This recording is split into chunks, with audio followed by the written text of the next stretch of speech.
오늘 말씀 보겠습니다.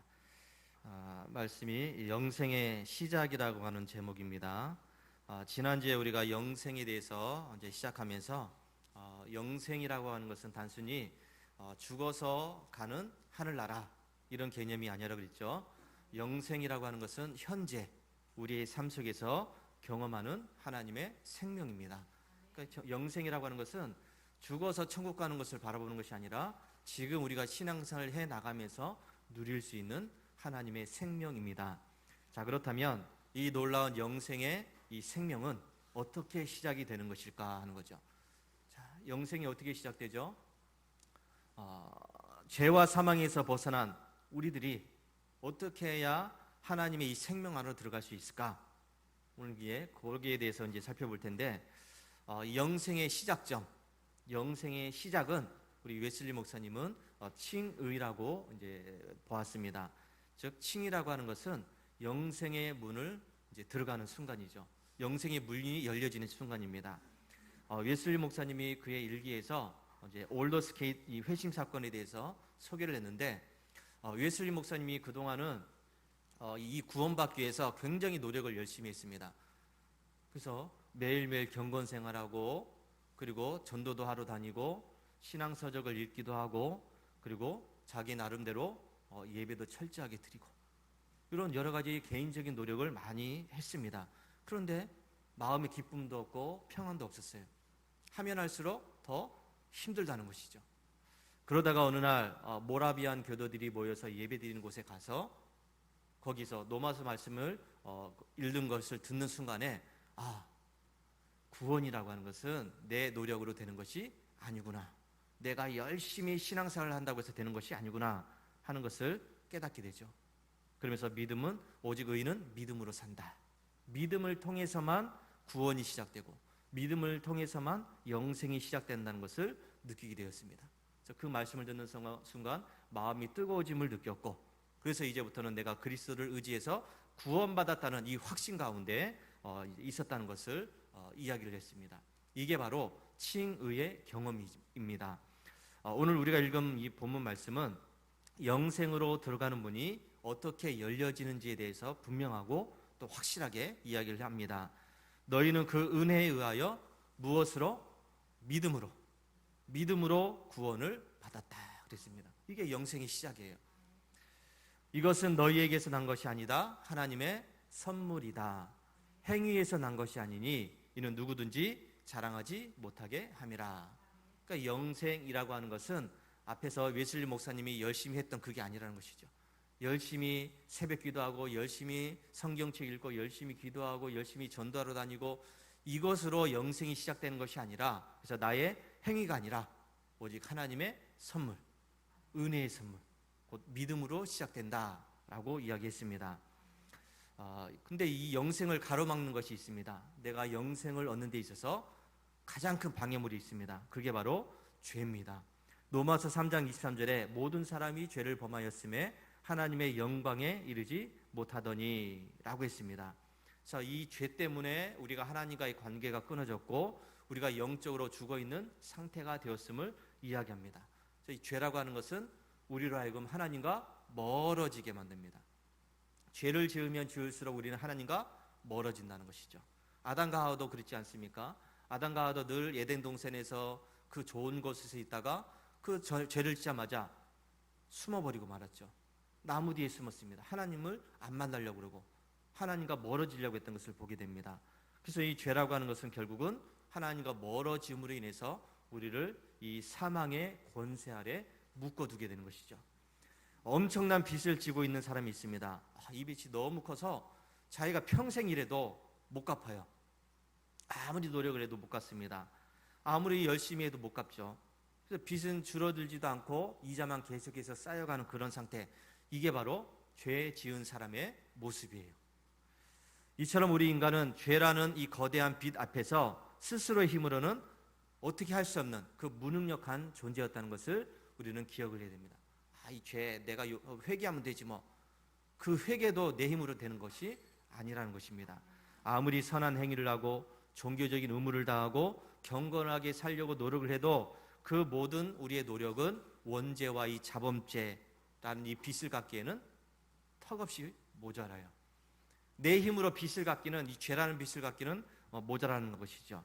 그래서 우리는 아예 구원받을 자격도 없는 사람이었고 능력도 없는 사람이었습니다. 이걸 우리가 알아야 됩니다. 그래서 어떤 분들은 내 능력으로 구원받으려고 그렇게 열심히 하신 분들 있죠. 이 웨슬리 목사님도 그랬습니다. 자기 노력으로 구원받으려고 했다는 것이죠. 자, 영생으로 이끄시는 이 하나님의 은혜를 우리가 생각해야 되는데, 우리가 죄 가운데 허덕이고 있을 때 하나님께서는 이런 우리를 불쌍히 여겨 주셨다는 것을 잊지 마시기 바랍니다. 하나님의 그 불쌍히 여기시는 그 마음 때문에 우리가 지금 구원받게 되었습니다. 여기에는 바로 하나님의 선행 은총이라는 것이 담겨져 있습니다.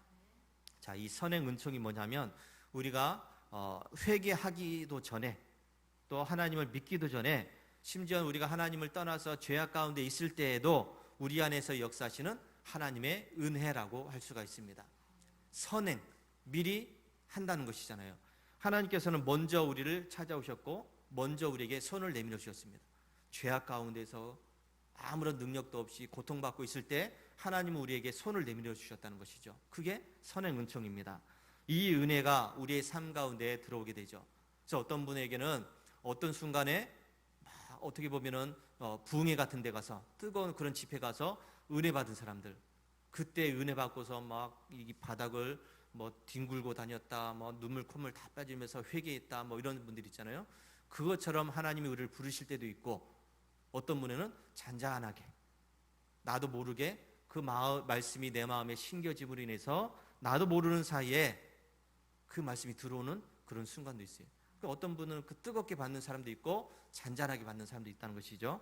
때로는 내 삶의 고난 속에서, 위기 속에서 이 하나님의 은혜가 주어질 때도 있습니다. 고통당할 때, 힘들어할 때, 그럴 순간, 어느 순간에 내가 교회 가봐야지, 내가 하나님을 만나야지, 이런 마음이 들 때가 바로 선행 은총이 역사하는 그런 때입니다. 그러면서 어쨌든 그런 여러 가지 상황 순간에 우리가 선행 은총이라는 것을 경험을 하게 됩니다. 근데 이 선행 은총조차도 거부하는 사람들이 있죠. 말씀을 들어도 거부하는 사람이 있습니다. 은혜 받고서 교회 가봐야지 하는 마음이 들었는데, 아니야, 다음에 가야지, 좀 형편이 좀 좋아지면 가야지, 이런 사람도 있다는 것이죠. 병들어서 고통당할 때 복음을 들었는데, 교회라는 얘기를 들어서 교회 가봐야지 하는 마음이 들었는데, 아니야, 힘드니까 못 가, 다음에 가봐야지, 이런 분들도 있다는 것이죠. 어떤 분들은 선행 은총을 그대로 받아들여서 구원받는, 영생이 시작되는 분이 있고, 어떤 분들은 계속 거부해서 멀어지는 때도 있다는 것이죠. 어쨌든 이 모든 것이 우리를 하나님께로 이끌어가는, 하나님께서 우리를 이끌어 가시는 은혜입니다. 미리 길을 만들어 주시고 미리 은혜를 주신다는 것이죠. 그래서 이 선행 은총이라고 하는 것은 어떤 사람에게만 주어지는 것이 아니에요. 선행 은총은 열심히 한 사람에게 주어지는 것이 아니라는 것이죠. 선행 은총은 모든 사람에게 주어지는 하나님의 보편적인 은혜예요. 예수를 믿든지 안 믿든지, 믿어야 되는 마음을 가졌든지 안 가졌든지, 어쨌든 이 세상에 태어나는 모든 사람에게는 하나님의 이 선행 은총이라는 이 은혜가 주어진다는 것입니다. 한 영혼이라도 구원하길 원하시는 그 하나님의 마음이 담겨져 있기 때문에 모든 사람에게 은혜를 주십니다. 모든 사람에게. 그러니까 저 사람은 아니야, 저 사람은 틀렸어, 이게 아니에요. 이건 내 판단이죠. 근데 하나님은 그 사람조차도 구원받기를 원하셔서 이 선행 은총에 손을 내미십니다. 모든 사람에게 예수 그리스도를 믿을 수 있는 최소한의 능력을 주신다는 것이죠. 이게 하나님의 은혜입니다. 이 은혜가 없었다면 우리는 여전히 죄와 사망 가운데서 헤어나오지 못하고 있는 그런 불쌍한 존재일 수밖에 없습니다. 하나님은 우리가 구원을 구하기도 전에, 그리고 죄악 가운데 있을 때에도 우리에게 먼저 손을 내밀어 주셨습니다. 자, 성경 인물 중에 여러분 고넬료라고 하는 사람이 있습니다. 들어보셨죠? 고넬료, 로마 백부장, 이방인. 그런데 하나님을 잘 섬겼다고 그랬습니다. 이웃을 많이 구제했다고 그랬어요. 그 유대인의 회당을 지어주기도 했습니다. 아주 호의적으로. 그 로마 사람인데, 어떻게 보면 로마의 그 녹을 먹고 있는 그 장군인데, 이방인, 유대인 민족들이 믿는 그 종교에 대해서 굉장히 호의적이고 자기도 믿고자 하는 그 마음을 가지고 있었습니다. 근데 아직까지는 하나님을 온전하게 믿지 못하고 있었죠. 만나지 못했습니다. 하나님을 만나지 못했어요. 그냥 그들이 열심히 하는 경건을 따라서 살아가는, 신앙생활을 하는, 종교생활을 하는 그런 상태였다는 것이죠. 그러다가 어느 날 기도 가운데 환상을 보게 되고 베드로를 청해서 말씀을 들어라, 이런 또 하나님의 음성을 듣죠. 이게 바로 선행 은총이에요. 고넬료를 향한 하나님의 선행 은총입니다. 고넬료가 그냥 가만히 열심히 하는 대로 종교생활을 하게 내버려뒀다고 한다면 구원받을 수 있는 기회가 없죠. 자기는 구원받은 것으로 그렇게 알고 계속 믿었을 겁니다. 그런데 아니에요. 그렇게 열심히 했는데, 그렇게 열심히 노력을 했는데 아직 구원받지 못한 상태였다는 것이죠. 그래서 하나님은 이 고넬료에게 선행 은총의 은혜를 주셨죠. 베드로를 불러와라, 베드로에게 말씀을 들어라. 그래서 이 베드로를 통해서 그의 가족이 구원을 받는 놀라운 역사가 일어납니다. 이게 바로 선행 은총을 통해서 이 고넬료가 영생의 이제 시작점에 들어섰고 구원받는 시작점에 들어섰습니다. 이처럼 이 고넬료처럼 우리도 하나님의 이 선행 은총으로 인해서 복음을 들을 수 있는 기회를 얻게 되었고 신앙생활을 할 수 있는 은혜를 누리게 되었습니다. 자, 그러면 이 하나님의 선행 은총에 이끌려서 복음을 듣고 그 복음의 핵심인 예수 그리스도의 십자가의 은혜, 그 부활의 복음을 우리가 들었을 때 내가 믿어야 됩니다. 믿고 영접해야 된다는 것이죠. 그래야 우리가 영생이 시작됩니다. 들었는데 그것으로 끝나면 그걸로 끝나는 거죠.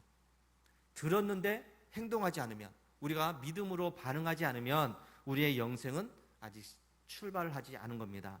그래서 예배에서 우리가 읽은 말씀에서 너희가 그 은혜에 의하여 믿음으로 말미암아 구원을 받았다, 이렇게 얘기합니다. 믿음으로, 믿어야 된다는 것이죠. 복음을 들었는데 예수님이 나를 위해서 죽으셨다, 예수님이 나를 위해서 살아나셨다, 예수를 믿어야 구원받는다, 천국 간다, 이런 얘기를 들었는데 거기에서 끝나면 우리는 아무것도 아닙니다. 근데 그 말을 듣고 믿을 때, 예수님을 믿을 때 구원받습니다. 그래서 이 칭의라고 하는 것은 하나님의 전적인 은혜와 여기에 플러스 우리의 믿음이 일어나야 된다는 것이죠. 하나님은 계속해서 은혜를 주셨는데 우리가 믿음으로 반응하지 않으면 우리는 그냥 교회만 다니는 사람이에요. 고넬료처럼 그렇게 열심히 다니는 것처럼 보이는 사람일 뿐입니다. 은혜라고 하는 것은 하나님이 값없이 주는 거죠. 거저 주는 겁니다. 자격이 없음에도 불구하고 주는 거죠.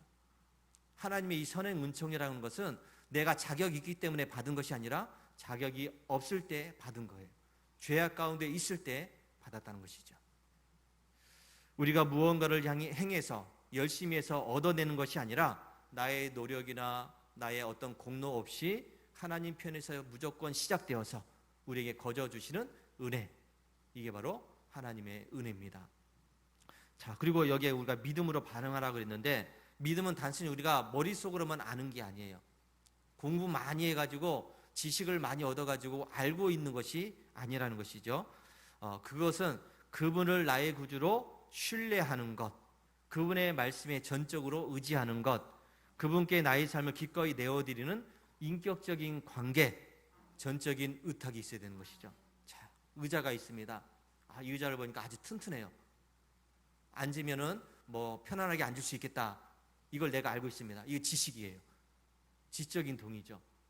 근데 내가 저 의자에 앉으면 내가 편안하게 앉을 수 있겠다 생각만 하면 내가 편안해집니까? 아니죠. 나는 여전히 서 있어요. 앉아야지, 앉으면 편해질 텐데, 앉으면 편하겠다, 이런 생각은 갖고 있죠. 이게 지적인 동의죠. 근데 많은 분들이 여기 지적인 동의로만 신앙생활을 하고 있습니다. 예수 믿으면 구원을 받는데 받은 것 같아, 이렇게만 생각을 하는 것이죠. 의자에 내가 직접 앉아야 돼요. 내 몸을 맡겨야 된다는 것이죠. 이게 의탁이죠. 이게 예수님을 믿고 영접하는 겁니다. 믿음은 나의 모든 것을 예수님께 맡기는 것, 이것은 우리의 행위에서 난 것이 아니라 그래서 누구든지 자랑하지 못합니다. 예수님이 다 이루신 것이기 때문에 나는 거기에만 그냥 앉은 것밖에 없어요. 받아들인 것밖에 없습니다. 의지한 것밖에 없습니다. 그러니까 이거 자랑할 수가 없어요. 내가 열심히 했기 때문에 구원받은 거야, 이게 아니라는 것이죠. 내가 신앙생활 열심히 해서 구원받은 거야, 이게 아니라는 겁니다. 이 은혜와 믿음의 결합으로 칭의가 이루어지는데, 칭의는 여기서 우리가 생각할 것은 의롭게 되었다, 그런 의미예요. 의롭게 되었다. 그런데 내가 죄 없는 완벽한 사람이 되었다는 의미는 또 아니에요. 칭의, 의롭게 되었다. 이거는 법정적인 선언입니다. 법으로 선언을 했다는 얘기죠. 하나님께서 예수 그리스도께서 이루신 그 의를 우리의 것으로 받아주셨기 때문에 우리의 모든 죄를 용서해 주셨고 우리를 그러냐 의롭다 칭해 주신 것밖에 없어요. 법정적으로 서류적으로 만들어 놓은 겁니다. 내가 아직까지 완전하게 칭의가 된 것, 의롭게 된 것은 아니란 이야기예요. 그러니까 신앙생활을 했다고 해서 완전해진 것이 아니에요. 믿음으로 구원받았다고 해서 그 사람 자체가 완전해진 것은 아니라는 겁니다. 이거 우리가 잘 생각해야 돼요. 교회 갔더니 사람들이 천사들 같아, 그렇게 생각하면 잘못 생각하고 있는 거예요. 교회 갔더니 모든 사람들이 저렇게 그야말로 천사들 같아, 참 좋은 사람들 같아, 그러면 안 돼요. 여러분 한번 옆 사람을 보세요. 이 사람들 천사입니까? 죄 없는 사람 같아요? 저 사람들 성질 한번 안 부리는 사람 같아요? 아니에요. 그렇게 오해하면 안 됩니다. 교회 다닌다고 해서 모든 사람이 다 천사들이 아니에요. 아직까지 천사가 안 된 상태죠. 천사로 되려고 노력을 하는 사람들일 뿐이지 죄 없는 사람이 아니다 이게 아니에요. 죄 없애려고 노력을 하는 사람일 뿐이지 죄가 없어진 게 아닙니다. 의로워지려고 노력을 하는 사람이지 의로워진 상태가 아니에요. 요게 때문에 시험 듣는 사람이 많아요. 교회 갔더니 막 좋은 줄 알았는데 다 천사들 같은 줄 알았는데 다 도둑놈밖에 없더라, 사기꾼밖에 없더라. 그래 시험 듣는 사람이 있어요. 교회를 잘못 생각하고 있는 거예요. 그 시험 들어서는 안 됩니다. 교회 가면 다 천사들이 아니다. 되려고 노력을 할 뿐이다. 노력하다 보니까 어떤 때는 성질도 부리고 뭐 이렇게 큰 소리도 내고 뭐 이렇게 싸우기도 하고 그러는 것이지 된 사람이 아니라는 겁니다. 자, 예수님은 단지 우리의 죄를 용서했다 선언을 했을 뿐이에요. 선언을 했을 뿐입니다. 그래서 이거를 의의 전가라고 부릅니다. 예수님이 이루신 그 의를 나에게 주신 것이죠. 로마서 8장 1절 그러므로 이제 그래서 예수 안에 있는 자에게는 결코 정죄함이 없다. 그래서 우리 하나님께서는 이런 우리들에게 계속 은혜를 베푸신 겁니다. 그래 너는 이제 정죄함이 없는 사람이 되었어. 아니요, 여전히 정죄받을 것이 많은데, 영전히 저 손가락질 받을 만한 것들이 많은데, 근데 우리 하나님은 선언을 하십니다. 정죄할 것이 더 이상 없다. 이렇게 선언을 하시는 거예요. 아직까지 된 것은 아니고 우리는 더 이상 죄로 인해서 심판받을 존재가 아니라는 것밖에 없어요. 그리스도 예수 안에 있는 자로서 하나님 앞에서 의로운 존재가 그냥 되었을 뿐이다 이렇게 이야기를 한 겁니다. 자, 법정적으로 신분이 변화되었다라고 이야기합니다. 자, 삭개오의 이야기가 있습니다. 삭개오는 전혀 구원받을 수 있는 여건이 없는 사람이죠. 사람들에게 같은 동포의 그 피를 빨아가지고 노마에다 세금으로 갖다 바치고 자기가 거기에 또 착복을 하고 이런 일을 하는 사람이에요. 세리로서. 그러니까 사람들이 인간 취급을 안 하는 사람이에요. 아예 대놓고 저 사람은 죄인이야, 저 사람은 도둑놈이야, 아예 그렇게 이야기하는 사람이에요. 이런 세리 삭개오가 자기 의를 내세울 것이 전혀 없죠. 그런데 예수님을 만나길 원했습니다. 예수님이 지나가신다는 얘기를 듣고서 자기는 뽕나무라고 해야 되나요? 옛날 우리 어렸을 때 뽕나무라고 그랬는데 돌 갖는 나무라고도 이제 요즘은 이야기합니다. 거기 올라갔어요. 이게 이제 선행은총이에요. 하나님께서 그를 통해서 예수님을 만나고자 하는 그 마음을 주신 것. 지나간다는 얘기를 듣고서 예수님을 어떻게 해서 만나야지 뽕나무에 올라가는 것. 이게 바로 선행은총의 반응입니다. 예수님이 그 삭개오를 또 만나셔서 내려오라, 내가 너희 집에 가야 되겠다, 구원이 이 집에 이르렀다 이렇게 선언을 하십니다. 이 선언이에요. 구원이 아직 이르지 않았지만은 내가 선언했다, 너는 구원받았다, 이렇게 이제 선언을 하시는 겁니다. 삭개오가 예수님을 집에 영접한 그 믿음 하나로, 삭개오가 한 게 없잖아요. 믿음밖에 없습니다. 자기가 예수님을 영접하고 나서 변화된 게 하나도 없어요. 여전히 자기는 죄인이에요. 그런데 예수님은 선언을 하셨다는 것이죠. 그 믿음으로. 그래서 모든 죄가 용서받았다, 칭의 받았다 이렇게 이야기하는 것입니다. 그래서 그는 또 이 칭의의 결과로서 변화된 모습을 보여주고 있습니다. 이게 우리에게 지금 필요한 모습이에요. 내가 남의 것을 도둑질한 거, 뭐 이렇게 거짓말해서 받아낸 거 있으면 4배로 갚겠습니다. 뭐 재산을 반 내놓겠습니다. 이 모든 게 삶의 변화예요.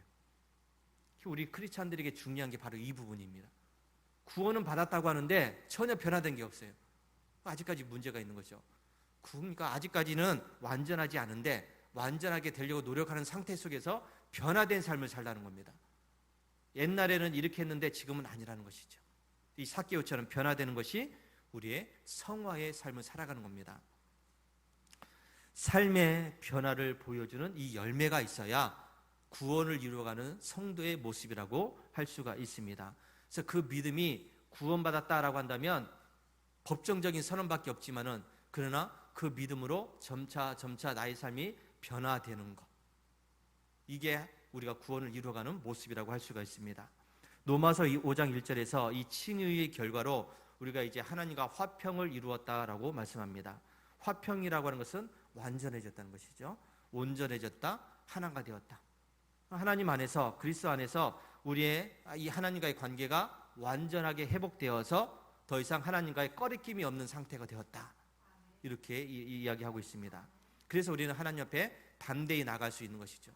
여러분, 내가 상대방하고 뭔가 좀 꺼려지는 것이 있다면 쉽게 못 가요. 다가가지 못합니다. 말 한마디 하더라도 쉽게 못하죠. 근데 아무런 꺼리낌이 없다, 그렇잖아요. 꺼리낌이 없으니까 그 사람을 향해서 막 어떻게 보면 친한 친구니까 막 욕하면서 뭐 이거 찾고 저거 찾고 새끼도 찾고 그러면서 부르잖아요. 그 왜 그래요? 거리낌이 없으니까. 거리낌이 있는 사람한테 가가지고 뭐 이 새끼 저 새끼 찾으면 그게 되겠습니까? 아니죠. 그러니까 그만큼 친밀해졌다는 것이죠, 우리가 하나님과. 그러니까 아무런 꺼리낌 없이 담대하게 두려움 없이 하나님 앞에 갈 수 있는 상태가 되었다, 이렇게 말씀을 하고 있는 겁니다. 우리가 하나님과 이 깊은 관계 속에서 누리는 이 영생, 이것이 있기 때문에 신앙생활을 하면 할수록 그때부터 우리의 삶에 기쁨이 있게 되고 평안함이 넘치게 되는 것입니다. 자, 영생의 확신. 그러면 내가 이제 칭의 받았다, 구원받았다, 영생 얻었다, 어떻게 할 수 있을까요? 어떻게 할 수 있습니까? 자, 존 웨슬리 목사님께서 칭의의 결과로 중요한 걸 얘기했는데 구원의 확신을 이야기했습니다. 구원의 확신. 이 확신은 내가 노력했기 때문에 확신받았다, 내가 감정적으로 받은 것 같아, 이게 아니에요. 이거는 구원의 확신이 아닙니다. 하나님의 말씀과 성령님의 역사에 의지해서 구원의 확신이 생겨나게 되는 것이죠. 내가 노력했기 때문에 구원받았어, 이게 아니에요.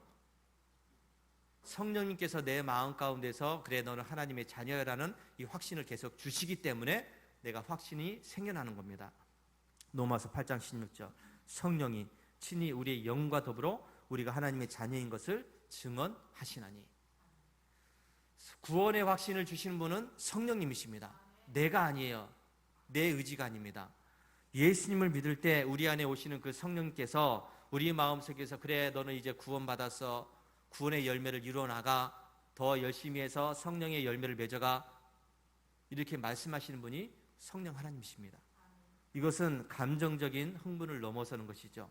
어떤 사람은 이 강렬한 감격과 기쁨을 뭐 이렇게 받아서 그야말로 부흥회 때 그 사람이 막 은혜 받고 뒤집어져 가지고 나 이제 구원받았어, 이렇게 할 수도 있지만은, 또 평안한 가운데 고요한 가운데 찾아올 수도 있지만은 그게 아니에요. 구원의 확신인 것은 성령께서 내 마음에 주시는 겁니다. 그래서 흔들리지 않아요. 죄에 대한 미움이 생깁니다. 그러니까 죄를 안 지으려고 노력을 하는 것이죠. 거룩해지려고 노력을 합니다. 신앙생활 더 열심히 하려고 노력을 해요. 기도 더 열심히 하려고 그러고, 더 교회 와서 열심히 예배드리려고 노력을 하는 것이죠. 이게 다 내 마음 가운데 성령께서 역사하시는 그 증언이에요. 교회 가기 싫어, 또 가야 돼, 또 주일이 됐어, 이러면 좀 생각을 해봐야 돼요. 그런데 교회 가야지, 예배 드려야지, 좀 기도해야 될 것 같은데 좀 기도해야 될 것 같아, 이런 마음이 드는 것은 바로 성령께서 주시는 확신입니다. 그 사람들은 구원을 받은 거예요. 근데 이런 마음이 아니라 자꾸 거부하고 안 가려고 그러고 안 하려고 그러면 이게 좀 문제가 있다는 거죠. 우리가 하나님을 아빠 아버지라고 부르죠. 아빠 아버지. 아빠라고 부릅니다. 아빠라고 하는 것은 그만큼 친밀하다는 그런 얘기예요. 아버지라고 부르는 것도 감사한데 거기도 아빠라고도 불러요. 그만큼 친밀하다는 겁니다. 우리가 하나님의 양자의 영을 받았기 때문에 두려워하는 종의 신분에서 벗어나 사랑받는 하나님의 자녀가 되었습니다. 우리가 하나님을 볼 때 심판자로 보는 것이 아니라 나를 사랑하고 돌보시는 그 따뜻한 아버지로 보기 때문에 그냥 아빠, 아버지 이렇게 부르는 것이죠. 때로는 우리가 죄를 지어서 연약함 때문에 흔들릴 수도 있습니다. 죄 지었으니까 마음에 거리낌이 있어요. 성령께서 주시는 마음이에요. 죄를 씻고자 하는 그 마음, 회개하고자 하는 마음이 생긴다는 것이죠. 우리의 삶이 완벽하지 못하고 넘어질 때도 있습니다. 그러나 우리는 성령께서 주시는 이 확신을 가져야 돼요. 완전히 되지 않았기 때문에 넘어질 수 있다는 겁니다. 완전하게 안 됐기 때문에 죄를 지을 수도 있어요. 그러나 그 죄에서 빨리 벗어나려고 노력을 한다는 것입니다. 구원의 확신은 나의 의로움에 달려있는 것이 아니라 예수 그리스도의 완전한 의로움에 있습니다. 우리 안에 거하시는 성령님의 증언에 달려 있습니다. 성령님은 우리의 행위가 아니라 하나님의 약속을 근거로 해서 우리가 하나님의 자녀인 것을 증언합니다. 하나님의 약속이에요. 하나님께서 그렇게 하시겠다고 약속하셨으니까 우리에게 그렇게 하시는 거죠. 따라서 우리가 말씀을 붙들고 성령님을 간절히 의지할 때 계속해서 하나님께서는 우리의 마음 가운데 그래 너는 나의 사랑스러운 자녀다. 네가 넘어졌지만은 네가 죄를 지었지만은 그래도 나는 너를 사랑한다 하면서 계속해서 말씀해 주시는 겁니다. 영생은 나의 노력이나 자격이 아닙니다. 전적인 하나님의 은혜와 예수 그리스도를 믿는 믿음으로 시작이 되는 겁니다.